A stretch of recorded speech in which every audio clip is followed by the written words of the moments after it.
सोनम बैठी हुई अपने पुराने ख्यालों में गुम थी। आंखों से आंसू बह रहे थे।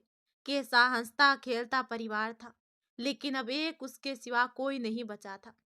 हरिद्वार से लौटते हुए कार के भयानक एक्सीडेंट में माँ बाप और बहन सारिका जलकर खत्म हो गए थे। सोनम नहीं गई थी क्योंकि उसकी तबीयत उस रोज ज्यादा ही खराब हो गई थी, तो वो बच गई, लेकिन सिर्फ एक जिंदा लाश ही रह गई थी। सोनम और सोनिका दो जुड़वा बहनें और दोस्त भी थी। दोनों ही गोरी चिट्टी और बेहद ही खूबसूरत थी। देखने वाले एक बार दोबारा मुड़कर जरूर देखते थे। ये संयुक्त परिवार में रहती थी। दादी माँ पापा चाचा चाची और उनके दो बेटे ऋषि और राकेश। दोनों हिंदी मीडियम में पढ़ी थी और अब 12वीं का रिजल्ट आने का वेट था। रिजल्ट आने में 2 महीने लग जाते, इसलिए पापा ने दोनों को इंग्लिश स्पीकिंग और कॉम्पिटिटिव एग्जाम की प्रिपरेशन के लिए कोचिंग ज्वाइन करवा दी थी। सोना वैसे गंभीर रहती थी। एक सोनिका के साथ ही वह खूब बोलती थी, वरना कहीं बाहर या फिर मम्मी पापा के सामने भी हमेशा से ही कम ही बोलती। एकदम न एकदम नया के बराबर। इसके विपरीत सोनिका अलग इसके विपरीत सोनिका एकदम अलग थी। वह चंचल थी, घर में जितनी बकबक करती उतना ही बाहर ही बोलती। अब दोनों कोचिंग जाने लगे।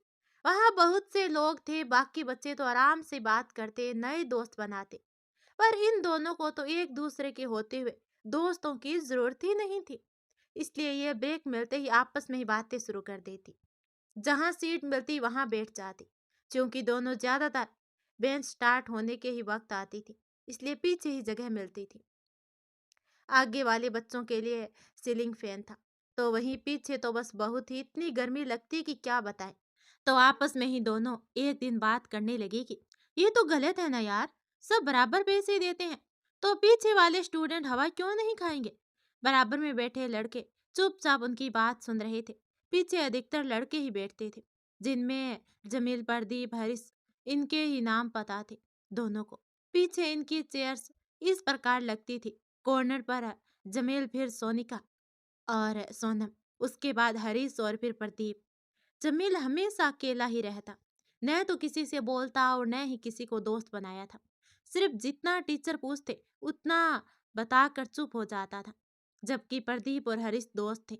स्टूडेंट तो और भी बहुत से थे, सभी आपस में खूब बोलते। आगे की लाइन में बैठने वालों में अरविंद, जिसका सपना आईएएस बनना था, ये तो कुछ ज्यादा ही बोलता था।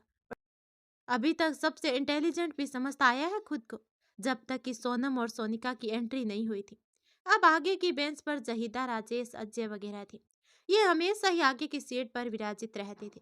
एक लड़का राजेश भी था, बहुत ही डार्क कॉम्प्लेक्स का था, तो उसका नाम दोनों ने मिलकर सनी देव रखा था, इसलिए उसका ओरिजिनल नेम दोनों का याद ही नहीं रहता था। यही हाल हरीश का भी था। उसे देख लो और बंदर को देख लो, एक ही बात थी। इसी वजह से उसका नाम हनुमान जी रखा हुआ था इन दोनों ने। तभी सोनिका बोली, यहाँ न कोई बोलने वाला है, पीछे बैठने वाले सब चुप ही रहते हैं, हमें ही बोलना पड़ता है पंखे के बारे में। सोनम ने भी हामी भर दी।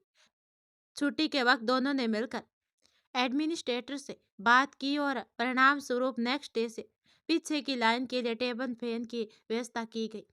आज जब दोनों आई तो प्रदीप कॉर्नर पर बैठा दिखा। दोनों ने उसे घूरा, फिर सोनम धीरे से बोले, पंखा हमने लगाया और देख कैसे मजे से हवा खाने के लिए कोने पर बैठ गया है। सोनिका ने भी उसे घूरा और आगे बढ़ते हुए बोली, हाँ बहुत चालू है ये कजरारी आंख वाला। प्रदीप के नीचे की पलकें इतनी घनी थी कि लगता था कि काजल लगा रखा है। शुरू में तो जब ध्यान नहीं दिया तो दोनों यही सोचती थी काजल लगा कर आता है, बहुत ही शौकीन है। लेकिन बाद में जब एक रोज उसने कॉपी मांगी तो सोनम ने उसकी तरफ ध्यान दिया। जब पता लगा कि वह काजल नहीं लगता, बल्कि ही घनी कजरारी है। सोनम जिसे एक नजर देख ले, उसका हुलिया उसे तुरंत याद हो जाता था, जबकि सोनिका के साथ ऐसा नहीं था। स्कूल टाइम से ही जब वो किसी के बारे में बात करती तो उसके कोई फ्रेंड पूछती कि कैसा है दिखने में, बाल कैसे बनाता है, सीधे या टेढ़े, तब वो जवाब में कहती कि कल देख कर आऊंगी तब बताऊंगी।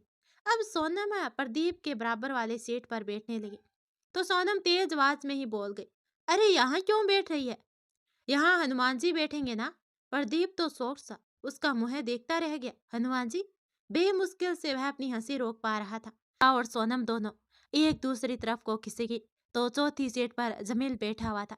सोनम ने उसे देखते हुए कहा, आप यहाँ तो इस थर्ड वाली सीट पर बैठ जाओ या फिर फिफ्थ वाली, हमें एक साथ बैठने दो। जमील चुपचाप उठकर फिफ्थ वाली सीट पर बैठ गया तो वे दोनों जल्द ही बैठ गए। दोनों पढ़ने में बहुत ही अच्छी थी और जल्द ही कोचिंग में सभी स्टूडेंट्स के साथ साथ टीचर की भी नजरों में आ गई थी। मैथ्स वाले सर ट्रिक से सवाल सोल्व करवा मैथ्स वाले सर ट्रिक से सवाल सोल्व कराना बताते थे, जिसमें ये दोनों बहुत ही फास्ट थी। दूरी और चाल वाले चैप्टर में हनुमान जी बेस्ट था।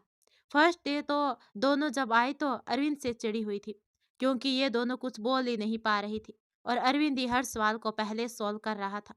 सर अभी बोर्ड पर सवाल लिखते ही थे कि सेकंड भर के अंदर वो आंसर बोल देता। अब पता चला था कि ये ट्रिक्स का कमाल था और अब यही हाल अरविंद का था। एक पाइप और टैंकी वेल सवाल इनकी जल्दी दोनों सोल्व करते कि सब मुझे देखते रह जाते। अरविंद भी जब उनसे अरविंद भी अब उनसे इम्प्रेस था। एक रोज दोनों आए तो जमील ही कॉर्नर की सीट पर बैठा हुआ था। हनुमान जी और प्रदीप सेकंड लाइन में बैठे हुए थे आज। सोनिका तो निकल गई थी, लेकिन सोनम जब निकलने लगी तो उसका दुपट्टा टेबल फैन की हवा की वजह से जमील के मुंह पर और गर्दन पर अटक गया। सोनम ने बिना ये ध्यान दिए कि दुपट्टा कहाँ फंसा है उसे खींच लिया। जमील का हाथ अपनी गर्दन पर चला गया, लेकिन उसने एक भी शब्द नहीं कहा। सोनिका ने सोनम के बैठते ही उससे कहा, पागल सी क्या किया? सोनम हैरानी से बोली, क्या? अभी तो बैठी हूँ, क्या किया? सोनिका ने धीरे से जमील की ओर इशारा करते हुए कहा, देख उसे, उसकी गर्दन छिल गई शायद। चहचट का दुपट्टा हवा से उड़कर उसकी गर्दन पर चला गया था और तूने एकदम से खींच लिया। सोनम ने उसकी तरफ देखा तो वह चुपचाप अपने लेफ्ट हैंड को गर्दन पर रखे हुए सीधे हाथ से कॉपी में कुछ लिख रहा था। तभी सोनम ने सोनिका की तरफ देखते हुए कहा, हाँ तो बोलना चाहिए था ना उसे, मैं क्या जानूं कि पीछे दुपट्टा कहाँ फंसा है। दोनों पढ़ाई करने लगी, लेकिन सोनम बीच बीच में जमील की तरफ देख लेती। वह नजर बचाकर गर्दन सहला रहा था और फिर हाथ रखकर चुपचाप बोर्ड पर ध्यान देने लगता। स्पीकिंग क्लास में आज मैम कन्वर्सेशन कराने लगी तो उन्होंने पेयर्स बना दिए, एक एक बॉय और गर्ल्स का। सोनम का पेयर जमील के साथ बना दिया गया और कहा कि जमील अखबार वाला है और कल अखबार देने नहीं आया तो चलो अब करो कन्वर्सेशन। सोनम ने जैसे उसे देखते हुए कहा, why did not you come yesterday? Why did not you come yesterday Jamil? तो जमील वैसे ही नजर उठाकर एक नजर उसे देखते हुए जमील झिझकते हुए शांति से बोला, आप हमारा नाम मत लीजिए प्लीज। सोनम तुरंत चिढ़कर बोली, मुझे भी कोई शौक नहीं है तुम्हारा नाम लेने का। कन्वर्सेशन करनी है तो नाम तो लेना पड़ेगा ना। जमील ने बिना उससे नजर मिलाए फिर से कहा, नहीं, ऐसे ही बात करेंगे बिना नाम के। जमील बहुत ही हैंडसम लड़का था, उम्र 25-26 साल के करीब होगी। गेहुआ रंग का था, लंबा सा डेल डोल से भी बहुत अच्छा नजर आता था, लेकिन चेहरे पर शर्मीलापन झलकता था उसके। क्यूट बॉय कह सकते हैं। तभी मैम ने बीच में बढ़ते हुए कहा, इट्स ओके सोनम। फिर वह जमील से मुखातिब होते हुए बोले, जमील कोई बात नहीं, एक कन्वर्सेशन ही तो है। जमील ने फिर भी इनकार कर दिया तो मैम ने वजह पूछी तो वह धीरे से बोला, ये हमारा नाम लेती है तो हमें अच्छा नहीं लगता। सोनम के मुंह से हैरानी से निकला, हाँ मैम? अभी कुछ कहती इससे पहले ही वो बोला, आप हमारा पेयर किसी और के साथ बना दीजिए। सोनम तो अब उसका मुंह देखती रह गई, लेकिन फिर वो भी बोली, यस मैम, मुझे भी नहीं करनी इसके साथ कोई भी कन्वर्सेशन। अब जमील ने इसके अगले दिन ही स्पीकिंग क्लास छोड़ दी थी, सिर्फ कॉम्पिटिटिव वाले सेशन में ही आता। सोनम तो उसे हर कुछ सेकंड में घूरती रहती थी। दोनों बहनों के बीच बातचीत का टॉपिक आजकल जमील ही था। टेस्ट होने थे, आज भी सोनम और जमील की सीट एक साथ लगी हुई थी। सोनम ने जानबूझकर जमील की सीट छीन ली और अपनी सीट उसकी बेंच पर रख दी। जमील ने कुछ नहीं कहा, बस सीट की ओर देखा कि पूरी की दूरी और चला जमील ने कुछ नहीं कहा, बस सीट की ओर देखा कि दूरी और चला वाला सवाल सोनम ने सोल्व नहीं किया हुआ है तो वह उसकी कॉपी में उसे सोल्व करने लगा। उसके हाथ बहुत तेज चल रहे थे और सोनम चुपचाप उसकी सीट लिए बैठी थी। उसने कुछ भी नहीं लिखा था। जमील ने जब लिख दिया तो सीट को बेंच के कॉर्नर की तरफ सरका दिया। सोनम ने उसकी सीट बेंच से नीचे गिरा दी और अपनी सीट उसकी बेंच से खींच ली। सोनम टू सेम, सोनम की हैंड राइटिंग में उसने पूरे टेस्ट को सॉल्व कर दिया था। जमील अपनी सीट लेकर अब उसमें सवाल हल करने लगा कि टाइम खत्म हो गया, तो उसने पेन रख दिया और टेस्ट कॉपी टीचर को देकर बाहर निकल गया। तभी सोनम सोनिका से बोली, समझता है क्या है खुद को? बोलने पर एक आधे हीरे मोती तो टपक नहीं जाएंगे कि बोलता ही नहीं? तो सोनम मुस्कुराते हुए बोली, लेकिन स्मार्ट कितना है यार, और मुझे लगता है वो शर्मिला है, घमंड नहीं है। तो सोनम चिढ़कर बोली, जो भी है, पर मेरे नाम लेने से उसे क्या प्रॉब्लम है? कोई और नाम लेता है तो कोई प्रॉब्लम क्यों नहीं है उसे? तो सोनिका उसकी गर्दन में बाहें फंसाकर बोली, मुझे लगता है तुझे पसंद करता है वो। सोनम ने उसकी पीठ पर एक मुक्का जमाते हुए कहा, दिमाग खराब मत कर, न देखना न बात करता है, नाम लेने से भी प्रॉब्लम है, पेयर चेंज करवा लेता है। कौन से एंगल से वो मुझे पसंद करता है? कहीं तू तो उसे पसंद नहीं करती? आय हाय। तो सोनम ने हंसते हुए कहा, चुप रह ले, मैं नहीं करती उसे पसंद। तो सोनम ने कहा, मैं भी नहीं करती। वो तो टेस्ट कॉपी इसलिए छीनी थी कि शायद कुछ बोलेगा, लेकिन आखिरकार नहीं बोला उसने। सोनिका हंसते हुए बोली, इंसान उसी से इतना कतराता है जिसे वो अलग नजर से देखता है। समझ समझ आप। तभी सोनम ने भी नकली हंसी हंसते हुए कहा, हाँ वेरी फनी। ऐसे तो तुझसे भी नहीं बोलता है, तो समझ जाऊं? तो सोनिका ने फौरन कहा, हाँ वो तो मैं तेरे साथ रहती हूँ ना, इसीलिए। सोनम ने उसके मुक्का जमाते हुए कहा, तेरा ना ये हमेशा का काम है। जो भी कोई लड़का हमारी तरफ देखता न है, उसे देखती ही यही कहती है कि देख सोनम, तुझे ही देख रहा है, क्यों तुझे कोई क्यों नहीं देख सकता? तो सोनम कहती है, तो सोनिका कहती है, कोई देखेगा तो कहूंगी ना, सच्ची में तुझे देखते हैं, तू मुझसे ज्यादा सुंदर है। तभी जहीदाब उनके पास बैठते हुए बोले, कौन देखता है? सोनम फौरन बोले, कोई भी नहीं। तभी जहीदा बोली, राकेश की बात करी हो क्या? तो सोनम ने हैरानी से कहा, कौन राकेश? तो जहीदा कहती है, अरे वही जो तुमसे कई बार बुक्स के पेज नंबर पूछता है। सोनिका ने याद करते हुए कहा, हाँ वो चश्मे वाला ना, तो उसे कम सुनाई देता है, शायद इसलिए हमसे पूछ लेता है। जहीदा हंसने लगी और बोली, पागल, कुछ कम सुनाई नहीं देता उसे। तुम दोनों को बातों से ही फुर्सत नहीं मिलती, घर में भी साथ रहती हो, फिर भी पता नहीं कहाँ से इतनी बातें निकल आती हैं तुम दोनों के पास। आस पास से तुम्हें कोई मतलब नहीं है। गौर करना सभी गौर करना कभी, वो हमेशा तुम लोगों के इर्द गिर्द बैठने की कोशिश करता है और हमेशा तुमसे ही पेज नंबर पूछता है। तो दोनों हैरानी से बोले, हमने तो कभी ध्यान ही नहीं दिया, ये सनी देव तो बड़ा कमीना निकला। तो जहीदा बोले, हाँ मुझे भी नहीं पता था शुरू में, लेकिन एक दिन वो तुम लोगों से पूछ रहा था और तुम ध्यान नहीं दे रही थी, तो मैंने बता दिया। तुरंत मेरी तरफ घूर कर देखने लगा और बोला कि मिल गया, जरूरत नहीं है। उसकी नजरें नाराजगी से भरी थी, तो मैंने तब से गौर करना शुरू किया। वो पहले ही पेज नंबर निकाल लेता है और कॉर्नर मोड़ लेता है और उसके बाद ढूंढने का नाटक करके तुम दोनों से पूछता है कि कौन सा पेज नंबर बताया था, मिल नहीं रहा। अब जहीदा चली गई और सोनम सोनिका एक दूसरे की शक्ल देखते हुए पलकें झपकाने लगी। सोनम बोली, हमें पता ही नहीं, और कमीनी को देखो हमारे इर्द गिर्द मंडराता है। अब तो जब भी वो पूछता है तो सोनिका झल्लाते हुए कह देती है, सर से पूछ लो दोबारा। कुछ दिनों के बाद सनी देव ने पूछना ही बंद कर दिया, तो दोनों ने राहत की सांस ली। सोनम पीछे वाली बातें याद कर रही थी, तभी अचानक चाची की आवाज कानों से टकराई थी, ओ महारानी, कब तक ऐसे बैठे रहने का इरादा है? शादी होने वाली है, घर की जिम्मेदारियां संभालना सीखो। तो सोनम की तंद्रा टूटी और वो झटपट उठकर काम में लग गई। फिर ऑफिस में भी तो जाना था। वह ताम झाम निपटा कर ऑफिस के लिए निकल गई। रात में आज लौटते हुए लेट हो गई थी। अक्टूबर का महीना था। मेट्रो से उतरी तो नीचे जाने के लिए लिफ्ट न लेकर सीढ़ियां ले ली, क्योंकि कोई नजर नहीं आ रहा था और दो तीन लड़के लिफ्ट में पहले ही चढ़ चुके थे। सोनम जैसे नीचे उतरी और बाहर निकलकर ऑटो का वेट करने लगी, तभी फ्लाई ओवर के नीचे अंधेरी सी जगह पर उन लड़कों ने उसे खींच लिया।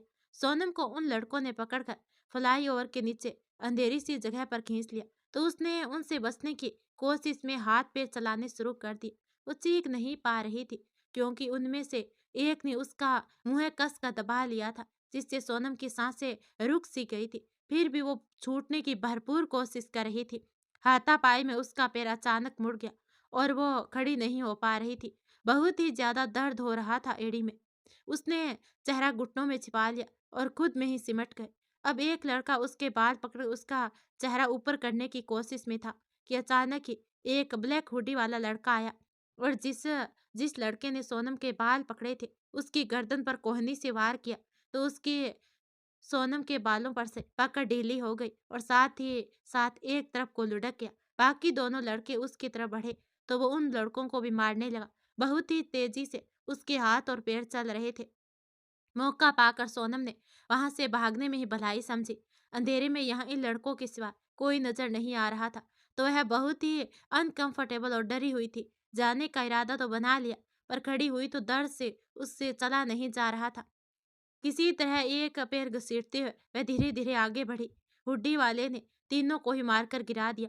तीनों अर्ध बेहोशी की हालत में जमीन पर पड़े थे कि तभी हुड्डी वाले लड़के ने माचिस निकाली और तिल्ली जगाकर उन पर फेंक दी। तीनों के शरीर जलने लगे। सोनम बार बार पीछे मुड़कर देख रही थी और ये मंजर देखकर बेहद ही खौफनाक से भर उठी और तेज चलने की कोशिश की। आंखें बरसने को तैयार थी, पैर साथ नहीं दे रहा था। तभी वो लड़का पैर घसीट कर चलती सोनम के पीछे गया और उसके कंधे पर हाथ रखकर उसे अपनी तरफ घुमाया तो थर थर कांपती सोनम ने उसका विरोध करने की कोशिश की। हुड्डी वाले लड़के को शायद इससे कोई फर्क नहीं पड़ा। उसने मास्क लगा रखा था और ऊपर से हुड्डी डाली हुई थी, इसलिए सोनम उसका चेहरा जरा भी नहीं देख पाई। देखा तो लड़के ने भी नहीं था उसे। एक तो सोनम के चेहरे पर बाल बिखर गए थे और दूसरा हुड्डी वाले का पूरा ध्यान सोनम के पैर पर था। वो विरोध जताने के चक्कर में गिर गई तो बाल उसके चेहरे पर पूरी तरह बिखरे गए। हुड्डी वाले लड़के ने फौरन अपना हाथ बढ़ाया और उसके पैर को एड़ी के पास से पकड़कर मोड़ दिया। दर्द से सोनम ने उसके हाथ पर अपना हाथ रख दिया। बर्फ को टक्कर दे रहे थे। इस वक्त सोनम के हाथ बर्फ से पूरी तरह ठंडी पड़ चुकी थी। सीने में दर्द, सीने में दिल ऐसे धड़क रहा था कि इंजन भी फेल हो जाए। कलेजा बाहर निकलने को तैयार था। उस लड़के ने सेकंड भर की देरी किए बिना ही तुरंत अपना हाथ खींच लिया और खड़ा होकर रोड की तरफ तेजी से चला गया। सोनम खड़ी हुई थी। अब उसका पैर बिल्कुल ही सही था। बाल ठीक करने का समय ही नहीं था और ऐसी बिखरी हुई सी कोई उसे देख लेता तो जाने क्या सोचता। इसलिए उसने जल्दी से अपने सिर पर से दुपट्टे को डाला और शांत भाव से रोड पर जाकर ऑटो पकड़कर अपने घर चली गई। घर आकर उसने खाना भी नहीं खाया। वो रात के काम निपटाकर अपने कमरे में लोक हो गई। इतनी तो ठंड भी नहीं थी। इतनी ठंड वो पड़ चुकी थी। इतनी तो ठंड भी नहीं थी जितनी वो ठंडी पड़ चुकी थी। हुड्डी वाले लड़के का उन बाकी लड़कों को जिंदा आग देना उसकी आंखों के आगे घूम रहा था। वह रजाई खींचकर उसके अंदर मुंह डालकर लेट गई और फपा फप कर रोते हुए बोली, कहाँ चली गई सोनिका तुम? मैं तो सोच भी नहीं पा रही हूँ। तू होती तो शायद थोड़ा दिमाग लगा पाती। तू तो जानती है, जरा से भी ऐसी घटनाओं से मेरा दिल ऐसे धड़कता है कि निकल कर बाहर ही आ गिरेगा। अकेले छोड़कर कैसे जा सकती है मुझे? यकीन ही नहीं होता कि तू नहीं है अब। बहुत याद आती है तेरी सोनिका। बहुत याद आती है। कहीं से भी आ जा अपनी सोनम के पास। चाची मेरी शादी करने को तैयार है, पैसों की खातिर। एक तरफ से बेच ही रही है। तू होती तो लड़ती ना मेरे लिए। नहीं करना चाहती मैं शादी, पर मैं तो हमेशा से ही किसी से ज्यादा बोल नहीं पाती ना। सब कुछ जानते हुए तो तू कैसे चली गई मुझे अकेले छोड़कर? आजा ना यार आजा। सोनम पूरी रात सोने की कोशिश करती रही पर सो नहीं पाई। जब सोती तब वो हुड्डी वाला लड़का उन तीनों लड़कों को जलाते हुए ख्वाब में आ जाता और पसीने से तरबतर वह उठ बैठती। सही तो हुआ था उन लड़कों के साथ, क्योंकि अगर वो हुड्डी वाला लड़का न बचाता तो शायद उसकी जगह वो मरी पड़ी होती उस रोड पर। फिर वो सोनम की धड़कनें बेहिसाब चल रही थी। डर गई थी वो आज।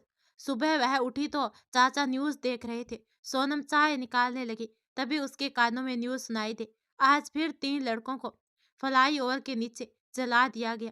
प्रशासन नहीं समझा पा रहा कि किलर कौन है।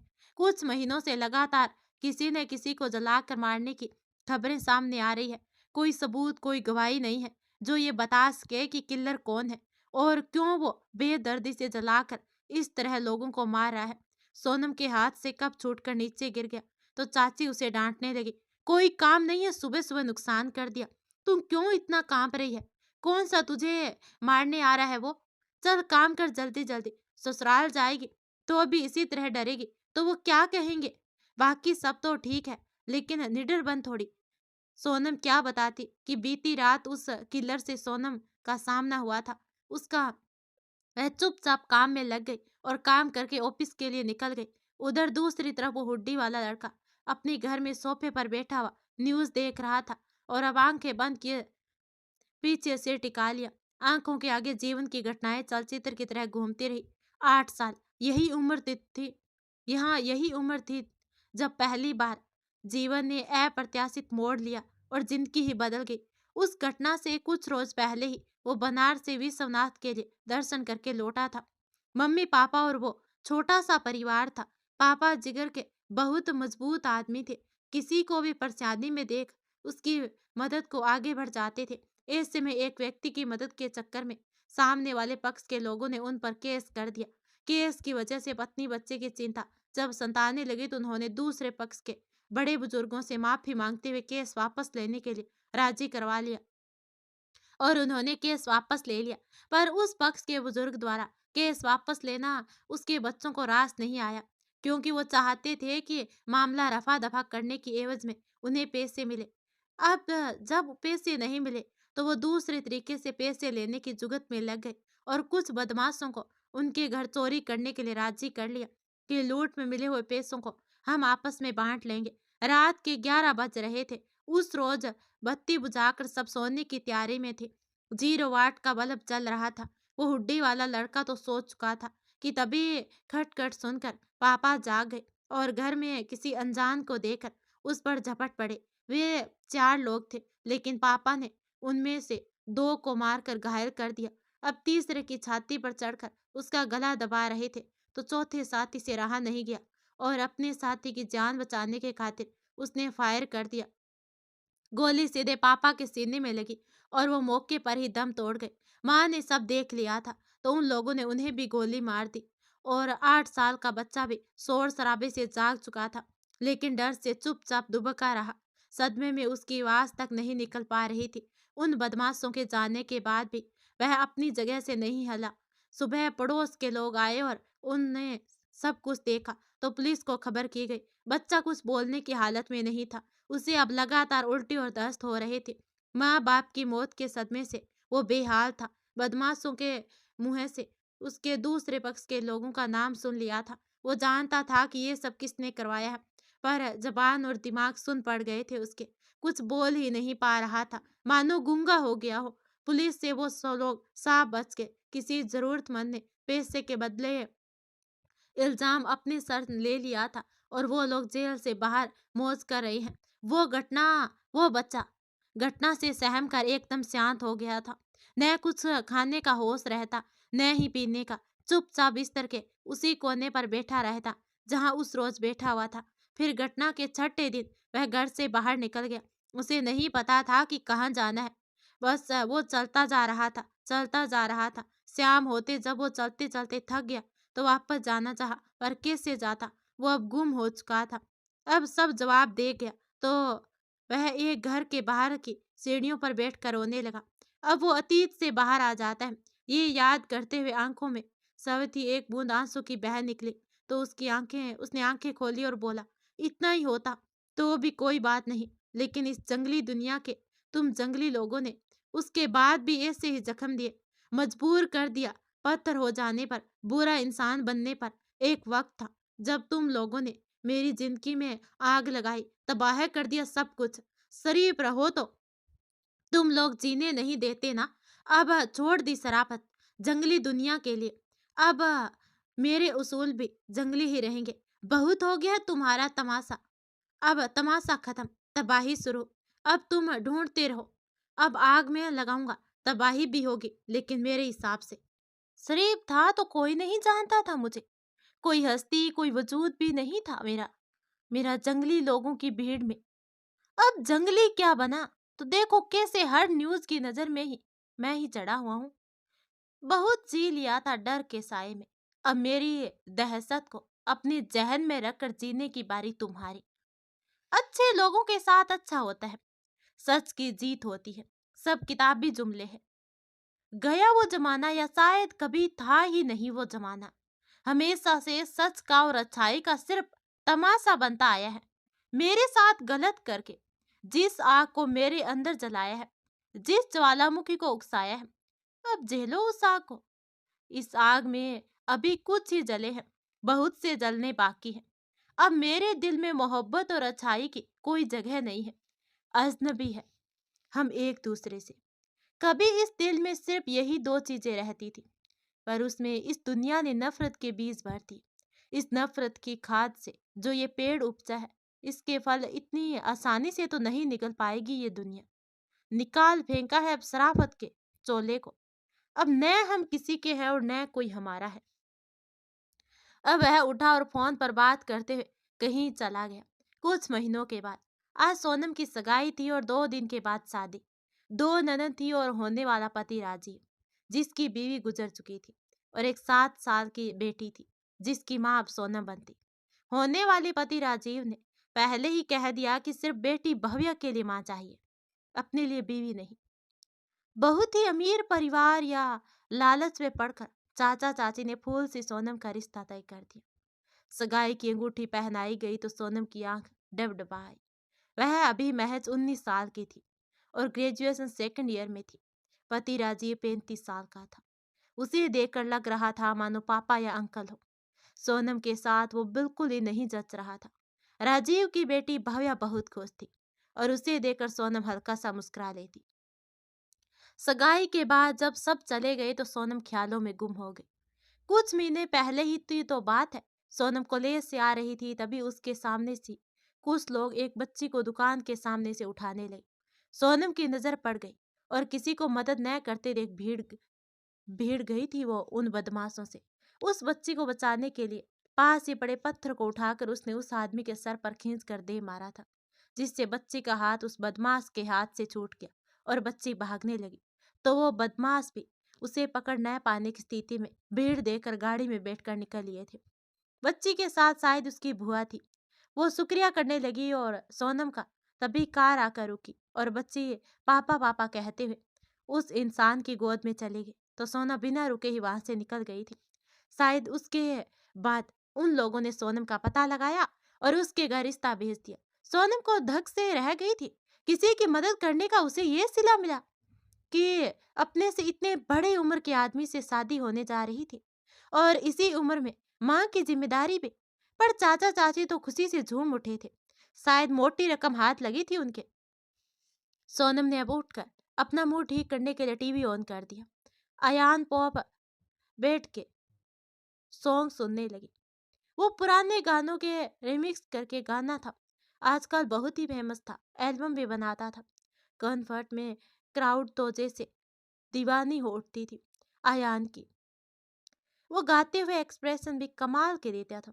सोनम तो उसकी हंसी की दीवानी थी, गाते हुए भी हंसता रहता था। बहुत ही खुश मिजाज इंसान लगता था देखने से। चेहरे पर साइनेस की वजह से बहुत ही क्यूट लग रहा था।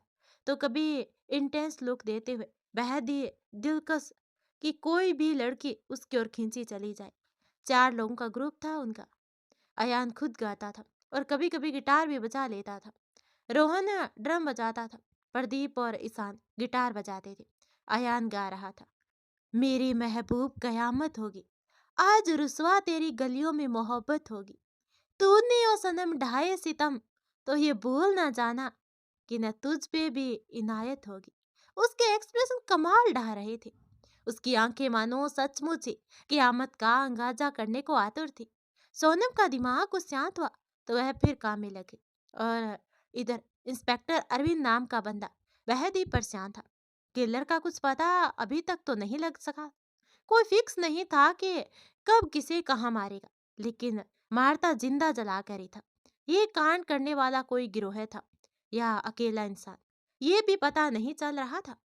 अरविंद कांस्टेबल योगेश और इंस्पेक्टर जहीदा के साथ मिलकर कड़ियाँ जोड़ने में लगा हुआ था, पर दिमाग चकरा के रह गया था। उधर प्रदीप सोफे पर बैठा हुआ था और सोनाली नाम की एक लड़की उससे जलाते हुए बोली, तुम कभी भी मुझे कॉन्सर्ट में क्यों नहीं लेकर जाते? सब समझ रही हूँ, वहां की उछलती कूदती लड़कियों के चक्कर में मैं हो ना। अब तो तुम। सोनाली उस पर झुकती चली जा रही थी, तो वो पीछे होते हुए बोला, नहीं, मैं तुम्हें छोड़कर कभी किसी के चक्कर में नहीं रहा सोनिका। तो सोनाली फौरन बोली, प्रशांत, तुम फिर से मेरा नाम भूल गए? सोनिका नहीं, सोनाली।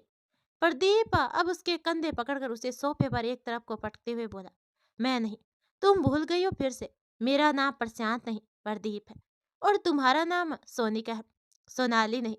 सोनिका है या सोनाली, तुम प्रशांत हो या प्रदीप, लेकिन तुम मुझे घर में रिजर्व रखकर बाहर किसी और को भी पटाने के चक्कर में हो। सोनिका ने खड़े होते हुए कहा। तो प्रदीप शांति से बोला, नहीं, नहीं हूं मैं, तुम्हारी कसम। सोनिका तुरंत उसकी तरफ पलटी और उसे सोफे पर रखे घूंसने मारते हुए बोली, ओ गॉड, क्या चाहते हो कि मैं टपक जाऊं? मेरी कसम नहीं, अपनी कसम खाया करो, वरना जीभ काट दूंगी तुम्हारी, फिर बोल ही नहीं पाओगे। प्रदीप ने चुपचाप सर हिलाते हुए कहा, अपनी कसम ही खाऊंगा आपसे। सोनिका ने फिर उसकी बाहों को पकड़ते हुए कहा, अच्छा, गोलगप्पे खिलाने कब ले जा रहे हो? प्रदीप ने उसके हाथ को अपनी बाहों से हटाते हुए कहा, जब तुम दवाइयां खाकर पूरी तरह से ठीक हो जाओगे। सोनिका तपाक से बोली, मैं ठीक हो चुकी हूँ, दवाई भी टाइम से खाती हूँ। प्रदीप ने उसकी आंखों में देखते हुए कहा, हाँ, इतनी ठीक हो गई हो कि नाम तक याद नहीं रहता। अभी बाहर जाने लायक नहीं हो तुम। लेकिन सोनिका ने कुछ कहना चाहा तो प्रदीप बोला, जब तक ठीक नहीं हो जाओगी, घर के अंदर ही रहोगी, जैसे पिछले कुछ महीनों से रहती आई हो। सोनिका ने कहा, नहीं, नहीं अच्छा लगता ऐसे यहाँ अकेले। सोनिका ने कहा तो प्रदीप भी बोला, मुझे भी अच्छा नहीं लगता तुम्हें इस तरह बंधक की तरह रखना, लेकिन जरूरी है। सोनिका मुंह फुलाकर चली गई तो प्रदीप आंखें बंद करके बैठ गया। जहन में पुराने यादें कौन के। कोचिंग के वक्त से ही वो सोनिका को पसंद करता था, लेकिन सोनिका तो बस मस्त मौला सी थी, कोई मतलब ही नहीं था किसी चीज से। इसीलिए वो कभी भी प्रदीप की आंखों में अपने लिए वो चाहत नहीं देख पाई और प्रदीप भी खामोश ही रहा। प्रदीप को सोनिका से दोबारा मुलाकात की घटना याद आ गई। उस रात वो बाहर से लौट रहा था, तभी एक लड़की को किसी ने मार दिया और आग लगाते हुए बोला, लड़कों पर झूठे रेप केस लगाकर उन्हें बर्बाद करती हो तो तुम्हारा मर जाना ही बेहतर है। तुम जैसी लड़कियों की वजह से जिनके साथ सच में ऐसी घटना होती है, उन पर भी कोई यकीन नहीं करेगा। जब वो हुड्डी वाला लड़का आग लगाकर जाने लगा तो प्रदीप भी छुप कर उसके पीछे चला। अभी कुछ ही दूर गया कि तभी एक कार और ट्रक का एक्सीडेंट हो गया और पलटी हुई गाड़ी देखकर वो पीछा करना छोड़कर अब उस तरफ भागा। किसी तरह खिड़की से ही कहराती हुई लड़की को बाहर निकाला और कुछ दूर पर छोड़कर जैसे ही गाड़ी की तरफ बढ़ा कि गाड़ी में आग लग गई। प्रदीप उस घायल लड़की को अपने साथ ले आया। सोनिका थी वो, जिस लड़की को उस हुड्डी वाले ने जलाकर मार दिया था। उसी को सबने सोनिका की लाश समझ लिया था, क्योंकि वह हम उम्र ही थी और लाश भी घटना से कुछ दूरी पर ही मिली थी। पुलिस को जांच में यही लगा कि वह किसी तरह निकल कर भागी होगी, लेकिन बस नहीं पाई होगी। अब प्रदीप सोनिका को हॉस्पिटल ले आया, लेकिन सोनिका को कुछ भी याद नहीं था, अपना नाम तक नहीं। शायद गाड़ी के एक्सीडेंट के वक्त सिर में कहीं चोट लग गई थी, तब से उसे प्रदीप ने अपने घर में रखा हुआ था। दवा चल रही थी, लेकिन अभी तक भी उसकी याददाश्त वापस नहीं आ गई थी। प्रदीप ने सोनिका के पूछने पर खुद को उसका फ्रेंड बताया था, तो प्रदीप को अपना बॉयफ्रेंड समझती थी। प्रदीप को म्यूजिक में बहुत ही इंटरेस्ट था। मम्मी पापा दोनों काम काजी थे, बिजनेस टूर के सिलसिले में बाहर ही ज्यादा रहते थे। पैसे भेज देते थे सिर्फ प्रदीप के पास। प्रदीप अब अयान बैंड का सदस्य था और फेमस भी हो गया था। सोनम की शादी हो गई थी और वो अपने ससुराल आ गई। वह भव्या के साथ रहती थी, न कि अपने पति राजीव के साथ। भव्या से पता चला कि दोनों ननद भी अपने ससुराल नहीं बल्कि यहीं रहती थी। राजीव सोनम से दूर दूर ही रहता था। सोनम का भी यही हाल था, वो राजीव के सामने पढ़ना नहीं चाहती थी। एक रोज राजीव की तबीयत खराब होने पर सोनम को राजीव के पास जाना पड़ा। वह बिस्तर पर बैठकर उसकी सेवा में लगी थी कि तभी राजीव बोल उठा, कुछ बात करनी है तुमसे। तो सोनम अंदर ही अंदर डर गई, पर फिर भी बाहर से सहजता से सर हिलाते हुए कहा, हाँ कहिए। आखिर सोनम का पति या सोनम से क्या बात करना चाहता था? और क्या कभी सोनम की बहन सोनिका, जो कि प्रदीप के पास है, वो सोनम से मिल पाएगी? ये जानने के लिए कहानी का दूसरा पार्ट जरूर सुनना। अगर पार्ट दूसरा सुनना है तो चैनल को सब्सक्राइब करके घंटी वाला बटन दबा देना, ताकि कहानी आती रहे आपके पास और आपको पता चल जाए। धन्यवाद।